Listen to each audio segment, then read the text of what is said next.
मरियम के संग एक तीर्थ यात्रा 26वां दिन।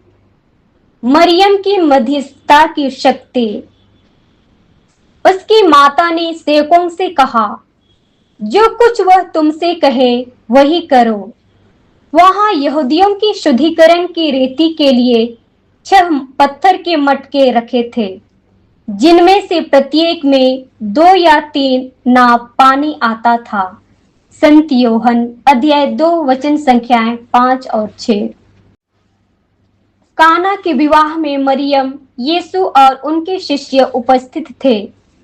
जब वहां का दाखरस समाप्त हो गया तो मरियम ने मेजबान की चिंता समझकर यीशु को स्मरण दिलाया। उस समय तक यीशु ने कोई चमत्कार नहीं किया था, फिर भी मरियम ने अपने दिव्य पुत्र के ईश्वरत्व को जानकर ही यह निवेदन किया। यीशु ने उन्हें स्त्री कहकर संबोधित किया, जो प्रथम दृष्टि में कठोर प्रतीत होता है, परंतु यह वही स्त्री है जिसका उल्लेख पहले से किया गया था।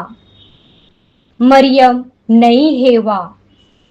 एक अर्थ में मरियम अपने पुत्र को क्रूस की ओर बुला रही थी।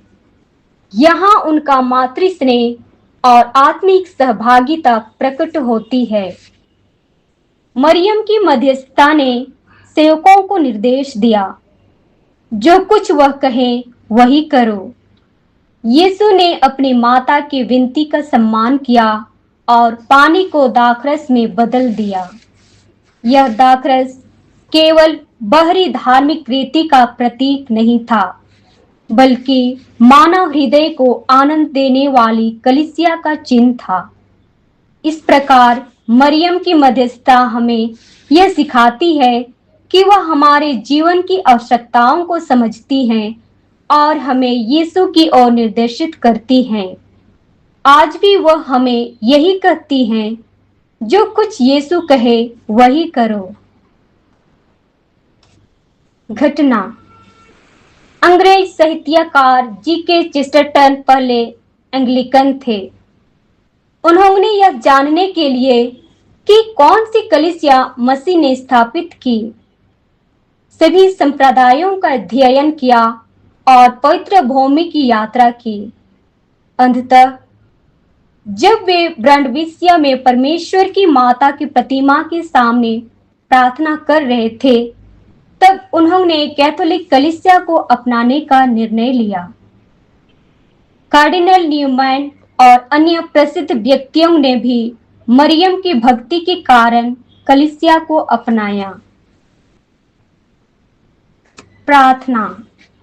हे परमेश्वर की माता, आपने यीशु के सार्वजनिक जीवन में उनके साथ चलकर उद्धार के कार्य में सहयोग किया। दिव्य माता, कृपया हमें भी आत्माओं के उद्धार के लिए उत्सुक बनाइए।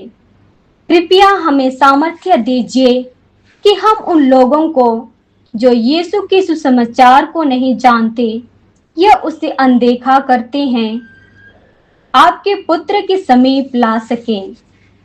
काना के विवाह में आपका प्रेम और सेवा का भाव प्रकट हुआ। कृपया हमें भी आपकी तरह प्रेम और सेवा में कार्य करने का योग्य बनाइए।